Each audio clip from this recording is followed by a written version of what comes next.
We are looking at how to pronounce these names and more confusing names pronunciations as well. Stay tuned until the end of the video and to the channel to learn more.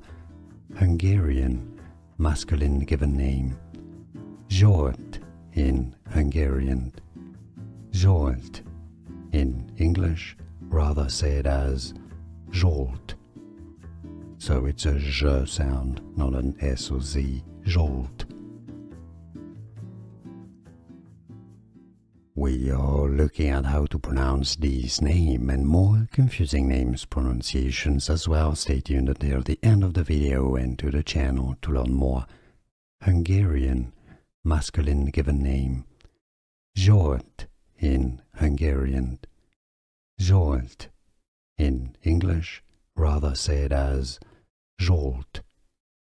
So it's a Z sound, not an S or Z, Zsolt. Here are more videos on how to pronounce more confusing words and names too many mispronounced. Like this video if you found it useful. I appreciate your support. I'll see you soon and thanks for watching.